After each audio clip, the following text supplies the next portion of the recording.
Faslun. Wal walimatu 'alal ursi, dan adapun ya resepsi pernikahan, walimatul urs. Dan apa hukum resepsi pernikahan? Itu mustahabbatun, disunnahkan, sunnah. Jadi nggak wajib nggak, hati-hati sekarang orang akad kalah dengan resepsi, ya enggak? Akad asal-asalan, resepsinya juta-jutaan, miliar-miliaran malah kalau artis, ratusan juta. Kadang saya juga suka ngenes, tapi lagi nyewa, bukannya salah sih enggak ya. Tapi waktu itu terlalu berlebihan juga kurang bagus. Sampai puluhan juta nyewa gedung. Dulu kiai saya itu saya masih ingat, beliau tuh pernah ngomong, kalau emang kamu punya kemampuan resepsi pernikahan nanti gitu ya, kalian nih, bukan saya doang, ya santri-santri. Kalau kalian punya kemampuan untuk resepsi nikahan di atas ya orang rata-rata gitu ya, katakan misalnya sekarang standar resepsi orang 20 juta kan udah sederhana, nggak malu-maluin gitu ya. 20 juta udah cukup ya. 10 juta masih kurang lah. 20 juta lah taruh. Itu udah standar. Sebetulnya 20 juta lebih itu. 10 juta lah ya. 10 juta atau 15 juta lah. Nah, jadi intinya nggak terlalu jelek banget, juga tidak terlalu mewah banget. Ya taruhlah 15 juta, kata-kata kita ambil pertengahan. Itu kata kiai saya, lebih baik sisanya itu kamu sedekahkan. Atau kamu hadiahkan untuk orang tua daripada istrimu itu. Itu saran kiai saya begitu. Jadi niatin sedekah karena pernikahan. Insya Allah pernikahannya berkah. Jadi misalnya kita punya duit 20 juta ya. Kita mampu untuk 20 juta, cuma sayang. Udah 5 jutanya kasih ke anak yatim. Ya, setelah pernikahan 5 juta kita kasih anak yatim, kita nikah dengan resepsi sebesar 15 juta. Insya Allah yang 5 juta itu memberkahi yang 15 juta itu. Ya sekarang maaf kenapa orang nikahnya banyak kagak berkah, ya dia lupa. Namanya orang senang itu harus ingat kan gitu. Iya enggak? Ya, emang kita lagi banyak melaksanakan sunnah Nabi, kita melakukan pernikahan, kita melakukan walimatul urs. Tapi ingat, namanya orang senang itu juga ada konsekuensi, harus berbagi kan begitu. Sebetulnya tujuan walimatul urs itu bukannya pesta dalam artian apa ya, tanda kutip sekarang poya-poya, bukan. Justru itu malah jadi bagian sodako. Jadi walimatul urs itu diadakan oleh Nabi itu karena untuk mensedekahi orang-orang supaya pernikahannya berkah. Zaman Nabi dulu ada sahabat datang, ya Rasul, saya baru saja menikah. Baik, kamu punya apa? Saya nggak punya apa-apa ya Rasul, kecuali 1 ekor kambing. Potong itu kambing, undang sahabat yang lain, kita makan bersama. Itu walimatul urs. Itu yang namanya pesta pernikahan. Inti dasar ya, adanya walimatul urus itu tujuannya untuk mengeluarkan sedekah. Udah intinya. Intinya itu. Nggak ada tujuan Nabi bilang pada sahabat bikin walimatul urus untuk balik modal. Nah sekarang kan untuk balik modal. Modal 50 juta. Pengennya dapat minimal 50 juta. Kalau bisa lebih. Jadi orang bikin pesta pernikahan kayak orang dagang. Akhirnya dapatnya kurang, gara-gara hujan geledek mendung, kagak ada yang datang, ya kan? Makanan yang banyak, kagak ada yang datang, duit kurang, kasih total, waduh, utang, nombok. Ya saya nggak nyari ya, kenapa kayak gitu ya? Karena emang gak berkah. Niatnya jadi dagang. Itu orang tua saya begitu Pak, ya udah biarin orang tua kita mah. Ya kita nih maksudnya. Nanti kalau kita jadi orang tua, kita nikahin anak, jangan sekali-kali pernah punya terbesit niatan nikahin anak karena dagang. Karena walimatul urus itu bukan buat dagangan, untuk sedekah. Justru kita disuruh buang duit sama Nabi. Kalau emang nggak ada, nggak usah, ngapain dipaksain? Kita nggak punya duit nih, ya udah, marah kamu nyawa nggak punya, ya udah nggak usah bikin walimatul urus. Nabi nggak maksain orang mustahab sunnah. Saya punya ya Rasul, ya udah laksanain. Saya nggak punya uang ya Rasul, tapi saya punya kambing. Potong kambing, jadi seadanya. Paham ya? Kagak kayak orang sekarang lebay sampai ngutang bank. Pusing deh, mikirin kerjaan, kredit motor belum kelar. Ngurusin utang 30 juta. Saya perusahaan kayak gitu. Ya makanya ya nggak usah lah, nggak usah lebay. Saya nggak suka orang-orang yang ngelebihin, ya termasuk jamaah-jamaah juga. Kurang suka saya, apalagi ngedenger dia ngutang ke bank cuman buat bikin walimatul urus. Buat apaan? Gaya-gayaan, gengsi-gengsian.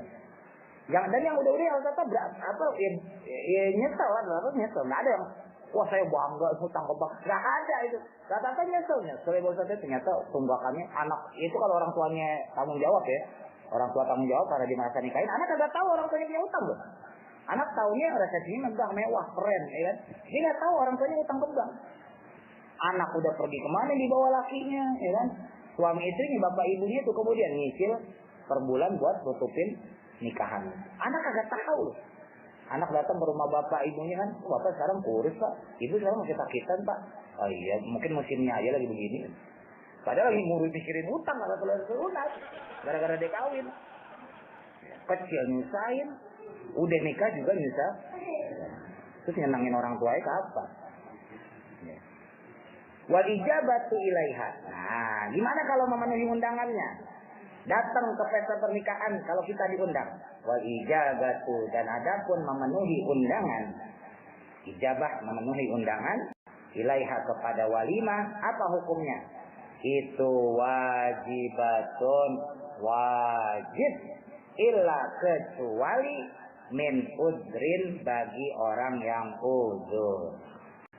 Ya sini, ya, resepsi sunnah. Tapi menghadiri resepsi kalau kita diundang wajib. Ya, wajibatun tapi illa min udrin, kecuali dia ada uzur. Dalam artian gini, ada undangan nikah, ya, orang tua kita sakit, ya kan? Oh, itu gimana nih? Bukannya gue nggak bisa ini, ya udah orang tua gue sakit gimana? Ya kalau emang kita nggak bisa datang, titip lah sama temen. Amplopin deh, misalnya gocap cepet, titip ya buat si Fulan, gue nggak bisa datang, maaf. Ya atau WA deh gitu ya. WA, maaf ya, gue nggak bisa datang, gue udah nitip sama CS kita tuh. Maaf orang tua gue sakit. Kalau emang zaman dulu orang ngundang nikah itu datang.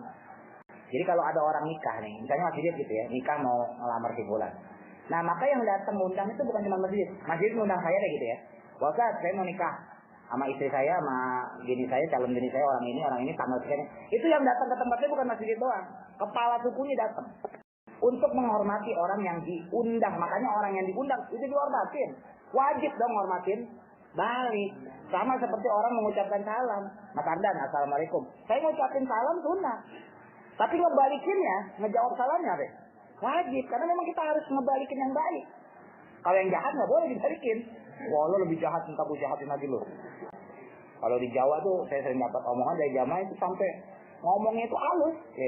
Masa deh. Kulo, badengnya, makanya macam-macam loh. Saya mau ngundang bapak ibu nyuwun tamu semuanya itu, segala macam.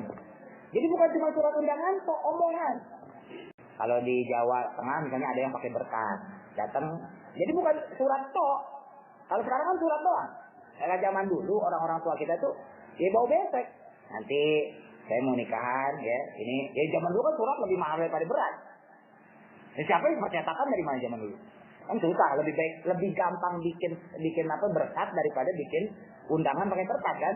Nah makanya undangannya nggak banyak, paling undangan buat tokoh-tokoh, lurah dan sebagainya. Tapi intinya undangan secara lisan datang. Dibawa tuh berkas, Pak, saya mengundang anak saya besok nikah. Nanti dia juga datang tuh bawa beras, kan ada zaman dulu gitu, ya kan? Nikahan bawa berkas dia balikin, ini buat bantu-bantu Pak, gitu kan? Datang bawa sekarung dan sebagainya. Itu adab yang benar sebetulnya, yang Islam itu memang begitu. Jadi orang itu terbantu, makanya pesta pernikahan nggak perlu gede-gede karena memang sudah dibantu.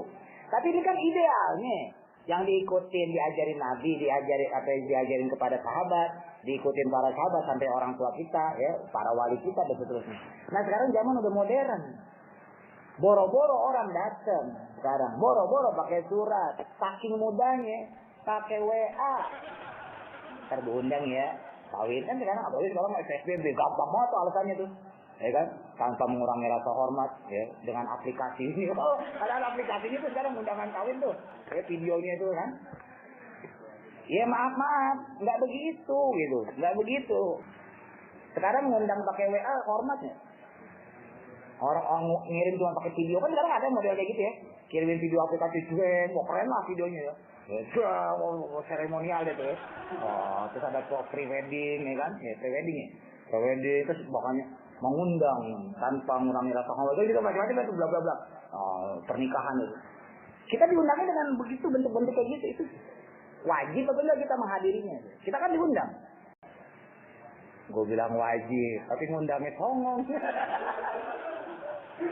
Gue bilang gak wajib, tapi hukum menghadiri undangan. Yang kayak gitu gak wajib. Kenapa? Karena keluar dari substansi mengundang. Nah, tadi makanya saya sampaikan cara mengundang yang benar tuh begitu. Dia datang, gitu kan, bawa undangannya, ini pakai modern ya, ala modern. Dia datang pakai bawa undangan, Pak, ini ada undangan dari saya. Atau kalau emang nggak bisa nyuruh temen, nyuruh kurir bahasa kasarnya, bayar dah. Ya, zaman sekarang kan ada juga yang dibayar per surat 1.000 gitu kan, jauh-jauh soalnya. Ntar datangnya ke teman gue tuh situ, nih, ini. Itu masih mending, masih normatif kayak gitu. Tapi kalau pakai WA, kalau pakai aplikasi gue yang bong-bong segala macam, bengek gitu, itu kan kagak modal itu. Modal gak tuh? Kagak modal. Grand resepsinya pengen dapetnya 50 juta. Lumayan ngawet-ngawet duit nih. Ya kan? Ngeluarin pengeluaran lah itu loh. Surat itu tuh paling minimal dia kagak bisa datang undang kita pakai tuh surat. Syukur-syukur dia datang sendiri kan gitu. Ini berhubung orang yang nggak halangan biasalah dipingit, ya kan? Nah, misalnya gitu kan dipingit dan bla bla bla bla. Nah, makanya dia nggak bisa datang. Surat lah datang pada kita. Ya nggak apa-apa lah. Di satu sisi itu pemborosan ya. Tapi di sisi lain ini penghormatan. Gitu ya. Kita bahas yang positifnya. Ini kan penghormatan. Nah, maka dengan penghormatan tersebut wajib kita datang. Kenapa? Karena dia berusaha menghormati kita dengan bentuk undang. Tapi undangan gak ada. Mukanya gak nongol. Hidung gak kelihatan. Tahu-tahu dapat kabar mengundang Anda dengan tanpa rasa hormat. Ya, berhubung PPKM, ya, nomor sekian sampai sekian, pakai WA itu sekarang loh. Saya nggak pernah datang sama teman-teman kayak gitu. Tapi untuk menghormatinya tetap saya nitip. Saya nitip aja sama temennya. Saya datangnya sama saya, lu datang nggak? Datang, udah minta gue sama nitip. Gue capek kasih. Hitung-hitung dia beli kuota lah ya. Omongan kagak, surat kagak. Kagak modal, tapi dia pengen dapat. Itu kan lumayan loh, mengurangi apa? Pengeluaran loh. Itu kalau 500 1 juta ya. Itu kalau yang apa yang 2.000-an. Kalau dia ngundang 1.000 orang, berarti dia sudah memangkas ya, pengeluaran 2 juta. Bayangin, modal buat catering 5 juta. Ya kan, jadi 7 juta lah. Ya, tetek bengek, kata rias dan sebagainya 2 juta. Kali 7 juta 8 juta modalnya. Lalu udah kepotong undangan. Itu kalau undangan yang 2.000 ya, kalau yang 5.000. 5.000 kali 1.000 udah deh. 5 juta. Bayangin tuh buat selamatan CRT. Cuman buat, nah, gimana kita mau ngadepinnya kayak gitu? Saya juga kadang-kadang bingung kalau ini buat apa Bang Ustaz? Saya juga bingung. Ya nggak pakai undangan ntar ibu dimaki-maki. Emang mau apaan undang ini? Tapi sebetulnya ya emang nggak begitu. Tapi nggak apa-apa. Makanya supaya nggak salah gimana ya udah niatin buat menghargai orang, niatin buat menghargai orang, niatin buat ngasih kerjaan buat orang yang nganggur. Itu kan ngasih kerjaan buat orang nganggur loh. Daripada dia nganggur, mendingan bikin kartu undangan, ya enggak? Daripada nyolong, ya kan? Ngasih kerjaan lah bikin kartu undangan. Itu niatin gitu aja.